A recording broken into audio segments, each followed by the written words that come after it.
Allahu Akbar, Allahu Akbar, Allahu Akbar, Allahu Akbar, Allahu Akbar, Allahu Akbar, Allahu Akbar, Allahu Akbar, Allahu Akbar, Allahu Akbar kabira walhamdulillahi katsira wa subhanallahi bukratan wa asila. La ilaha illallah wallahu akbar, Allahu akbar walillahil hamd. Alhamdulillahilladzi amarna bil ittihadi wal i'tisam bihablillahil matin. Ashhadu an la ilaha illallah wahdahu la syarika lah, wa ashhadu anna sayyidana wa nabiyyana Muhammadan abduhu wa rasuluh. Allahumma salli wa sallim wa barik wa karrim wa sharrif wa azim ala hadzal nabiyyil karim sayyidina wa maulana Muhammadin wa ala alihi wa ashabihi wa dunubihi wa ansarihi ila yaumiddin. Amma ba'du fa ya ibadallah, usikum wa iyaya bittaqwallahi wa ta'atihi la'allakum tuflihun. Faqad fazal muttaqun. Faqad qala Allah ta'ala fi kitabihil aziz wa huwa asdaqul qailin. A'udzu billahi minasy syaithanir rajim. Bismillahirrahmanirrahim. Duribat alaihimul dhillatu aynama suhibu illa bihablin minallahi wa hablin minan nas. Wa qala Rasulullah sallallahu alaihi wasallam, ma amana rajulun baka sab'ana wa jaruhu ja'ibun ila jambihi fa huwa ya'lam. Sadaqallah wa sadaqa Rasulullah sallallahu alaihi wasallam. Allahu akbar walillahil hamd. Kaum muslimin dan muslimat jamaah salat Idul Fitri Masjid Hidayatul Karamah yang dimuliakan Allah. Kumandang takbir dan tahmid menandakan bahwa hari ini adalah hari kemenangan, hari penganugerahan bagi orang-orang yang beriman. Salat Idul Fitri merupakan puncak dari seluruh rangkaian kegiatan bulan suci Ramadan.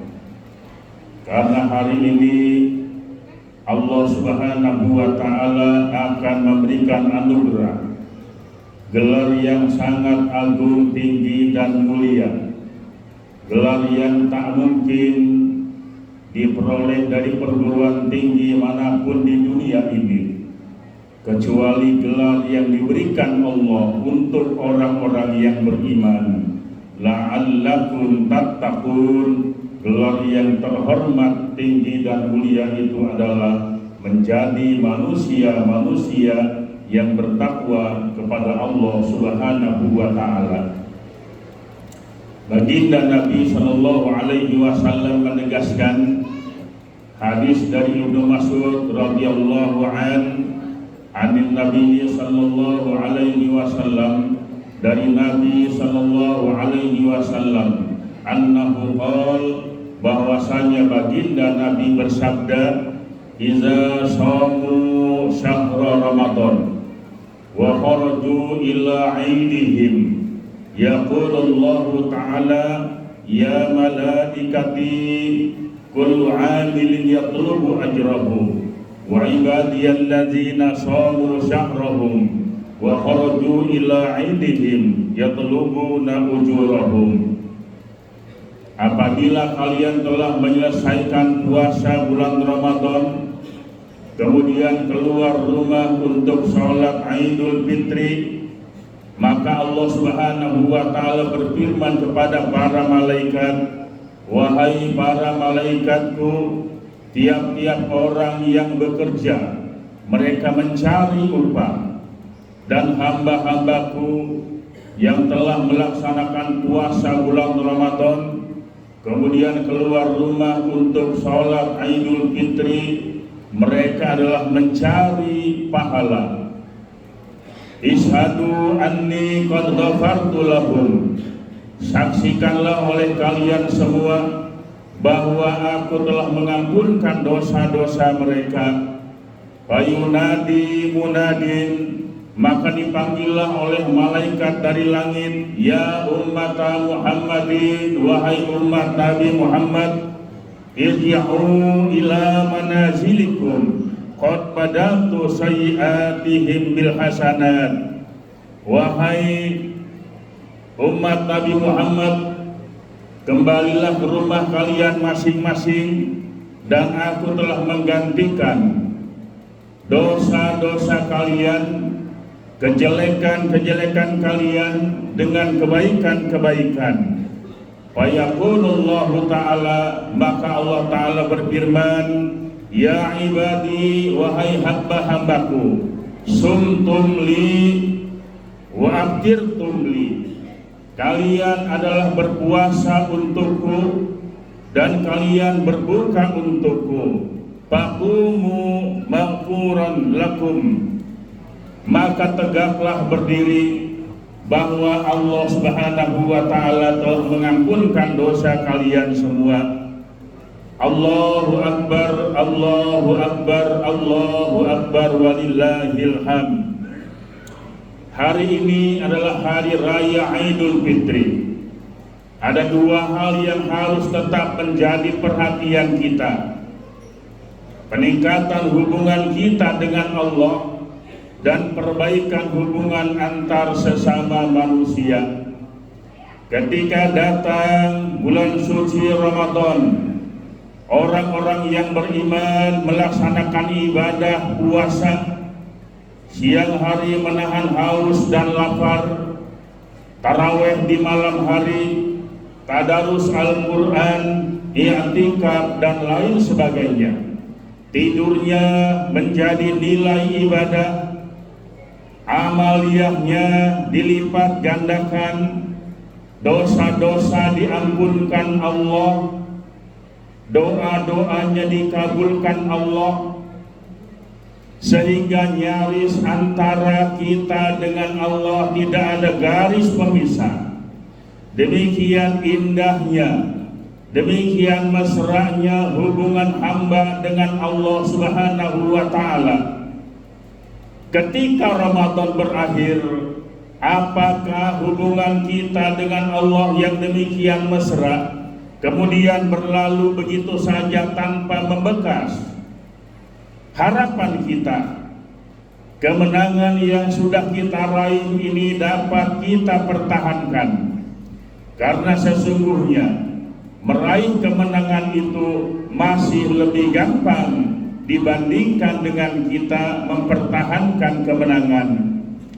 Dan kita berharap semoga terhindar dari orang yang diingatkan Allah dalam Al-Quranul Karim, surat An-Nahl ayat 92, wala takunu kallati laqadat ghazlaha min ba'di quwwatin ankasa.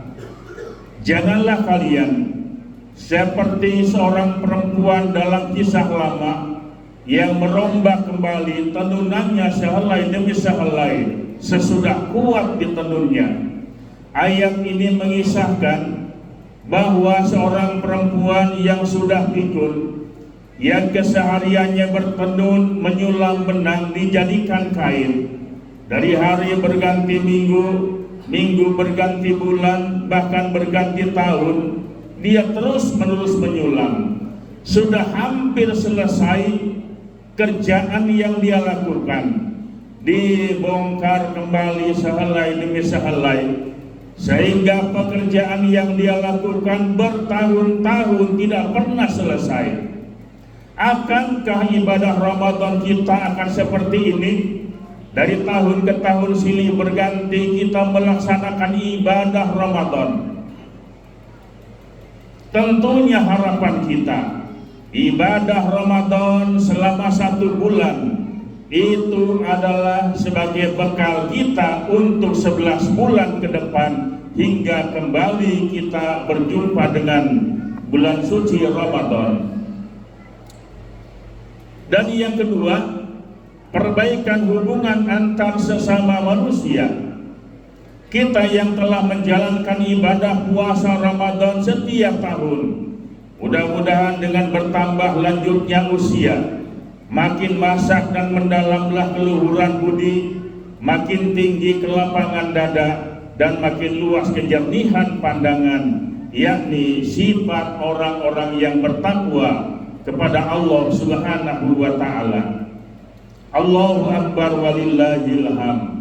Orang yang akan beruntung adalah pertama, orang yang selalu datang ke masjid, dan yang kedua, orang-orang yang selalu sering berpuasa.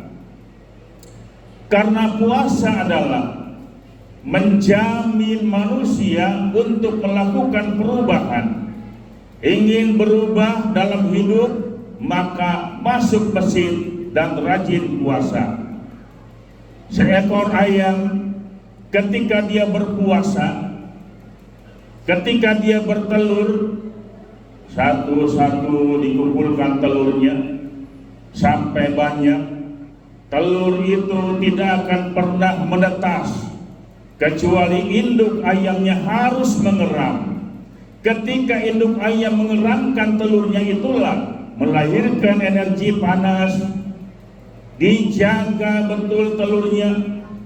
Jangan coba-coba ada orang yang mengganggu telurnya. Jangan coba-coba ada orang yang akan mengganggu generasi yang akan dia lahirkan. Induk ayam menjaga telurnya, artinya menjaga anak turunannya jangan sampai diganggu oleh orang lain. Di saat mengeram itulah induk ayam berpuasa sampai 21 hari. Makanya dia kemudian dapat menetaskan telurnya, dari telur menjadi anak ayam. Itulah yang kemudian generasi-generasi ayam yang bertebaran di mana-mana, hasil dari induk ayam yang berpuasa. Binatang yang menjijikan yang namanya ulat, siapapun akan jijik. Binatang yang amat hina, setiap orang tidak akan suka. Tetapi ketika ulat itu hari demi hari, dia dengan air liurnya membuat kepompong, sudah sempurna dia masuk ke dalamnya. Dikala ulat berada di dalam kepompong itulah dia berpuasa 14 hari sampai 15 hari. Selesai dia puasa, keluarlah binatang yang semula ulat yang menjijikkan. Ternyata setelah melakukan puasa, keluar binatang yang begitu indah menjadi seekor kupu-kupu. Setiap orang akan senang dengan kupu-kupu yang begitu indah. Perjuangan ulat itu yang sangat luar biasa. Binatangnya menjadi indah, kepompongnya akan menjadi bahan sutra yang nilainya sangat mahal. Perubahan yang dilakukan oleh orang yang berpuasa akan melahirkan jiwa yang takwa. Ingin belajar kejujuran, belajarlah dari orang yang berpuasa. Ketika dia merasakan haus dan lapar, makanan tersedia, kenapa dia tidak makan? Andaikan dia makan ataupun minum, yakin tidak ada orang yang lihat. Kenapa dia tidak melakukan itu? Karena dia yakin Allah Maha melihat. Lahirlah jiwa ihsan dalam dirinya. Anta'budallaha ka'annaka tarahu wa illam takun tarahu fa innahu yaraka. bahwa engkau beribadah menyembah Allah seakan-akan engkau melihat Allah, dan jika engkau tidak melihat Allah, sesungguhnya Allah melihat kepada engkau. Ingin belajar disiplin, belajarlah kepada orang yang berpuasa. Umat Islam, bahkan bangsa Indonesia saat ini mengalami ketertinggalan dari bangsa-bangsa lain karena seringnya membuang-buang waktu, tidak pernah menghargai waktu. Orang yang puasa amat sangat disiplin dengan waktu. Jam berapa dia mulai berpuasa dan kapan dia baru boleh berbuka puasa. Sekalipun dari malam hari dia tekadnya kuat, nawaitu shauma ghadin, besok saya niat puasa. Tiba-tiba dia tertidur lelap, tidak sahur. Selesai salat subuh, ada air yang dia minum meskipun seteguk. Maaf, waktu Anda untuk makan dan minum telah habis. Sekarang saatnya Anda harus menahan diri, tidak makan dan tidak minum. Tidak ada waktu yang terlewat semenit pun orang yang puasa. Jangan coba-coba kita makan atau minum sebelum waktunya berbuka puasa. Disiplin.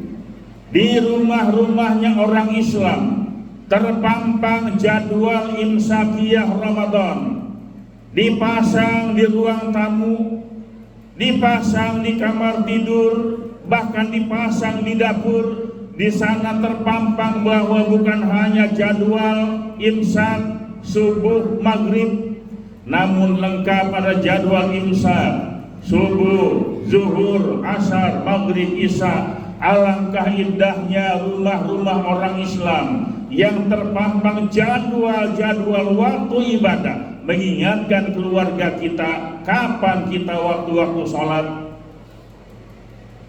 Ingin belajar menjadi orang yang dermawan, belajarlah kepada orang yang berpuasa. Allah Subhanahu wa ta'ala perintahkan kita untuk menahan diri, tidak makan dan tidak minum pada siang hari, siapapun orangnya. Dari orang yang punya jabatan tertinggi, dari presiden, menteri, gubernur, sampai RT, semuanya harus merasakan haus dan lapar. Dari orang kaya yang hartanya berlimpah ruah, ya di rumahnya makanan serba ada, dia harus menahan diri untuk tidak makan dan tidak minum. Pejabat tinggi lapar, orang-orang kaya yang hartanya berlimpah ruah harus lapar, orang-orang miskin pun harus lapar. Apa bedanya antara orang kaya dengan yang miskin? Sama-sama lapar. Hanya saja bedanya orang-orang fakir miskin dengan lapar itu sudah terbiasa. Lain halnya dengan orang kaya yang setiap hari di rumahnya makanan serba ada, dia tidak pernah merasakan lapar. Tapi di bulan Ramadan dia harus mengalami lapar, sehingga dengan demikian dia akan tergerak bagaimana rasanya haus dan lapar. Bagi mereka lapar hanya sebentar, nanti malam dia bisa makan apa yang dia mau. Tidak demikian hanya dengan orang-orang miskin. Siang hari mereka lapar, kadang-kadang malam hari di saat orang berbuka puasa menikmati menu yang serba ada, dia masih merasakan lapar. Ingatlah dia akan penderitaan orang-orang yang lemah. Ternyata di saat mereka makan yang serba ada, masih ada di antara mereka yatim piatu, fakir miskin, orang-orang yang tidak mampu, yang butuh uluran tangan. Oleh sebab itu, dermawan akan merasakan haus lapar pada siang hari, maka dia akan membantu orang-orang yang lemah. baginda Nabi Shallallahu Alaihi Wasallam menegaskan, ma'amana rajul bata sab'ana wa jaruhu ja'iun ila jambi wa huwa ya'lam. Tidaklah termasuk golongan orang yang beriman mereka yang tidur dengan perut yang kenyang sementara tetangganya tidur dengan perut yang lapar, padahal dia tahu. Dalam hadis yang lain Nabi menegaskan, laisal mu'min, bukanlah orang yang beriman. Siapa? Mereka yang tidur dengan perut yang kenyang sementara ada para tetangganya yang malam itu merintih karena tidak makan. Ada orang-orang tua yang anaknya banyak bertangis-tangisan. Itu ternyata ada di tengah-tengah masyarakat kita. Kaum muslimin jamaah yang dimuliakan Allah Subhanahu wa taala, Idul Fitri membangun kasih sayang sesama kita. Orang tua sayang dengan anak-anaknya, anak-anaknya pun sayang dengan orang tuanya. Suami sayang terhadap istrinya, istrinya pun sayang kepada suaminya. Orang-orang kaya sayang kepada orang-orang fakir miskin, orang-orang fakir miskin pun sayang dengan orang-orang kaya. Pemimpin sayang terhadap rakyatnya, maka rakyatnya pun akan sayang kepada pemimpinnya. Dengan demikian terciptalah masyarakat yang harmonis, yang saling membangun kasih sayang. Akan bagaimana jadinya jika ada orang tua tidak sayang dengan anaknya, anaknya pun kemudian tidak sayang dengan orang tuanya. Kita saksikan dalam berita ada anak yang membunuh orang tuanya, ada anak yang melawan orang tuanya. Pertanyaan kita, salah siapa? Mungkinkah salah orang tua mendidik anak-anaknya? Mari jangan saling menyalahkan, tapi rubah dengan sikap mental kita, bangunan kasih sayang orang tua dengan anaknya. Bagaimana suami dan istri saling menjaga rumah tangga yang diidam-idamkan adalah rumah tangga yang sakinah, mawaddah, warahmah. Kasih sayang itu tidak akan pernah sirna sampai kapanpun. Orang-orang kaya tatkala menyayangi orang-orang miskin, orang-orang miskin pun akan sayang dan hormat dengan orang-orang kaya. Akan bagaimana jadinya jika ada orang kaya yang tidak peduli dengan orang-orang miskin? Akan timbul pemberontakan, kecemburuan sosial terjadi di mana-mana lantaran adanya perbedaan yang sangat mencolok. Akan bagaimana jika pemimpin tidak sayang dengan rakyatnya, rakyatnya pun akhirnya tidak sayang dengan pemimpinnya. Terjadilah kerusuhan di mana-mana. Kuncinya adalah hilangnya rasa kasih sayang di antara kita. Silaturahim, Idul Fitri membangun rasa kasih sayang.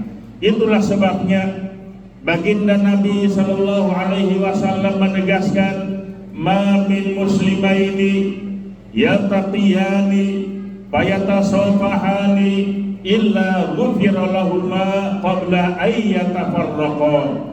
Tidaklah dua orang muslim yang saling berjumpa kemudian bersalam-salaman, berjabatan tangan, kecuali Allah mengampunkan dosa keduanya sebelum keduanya berpisah.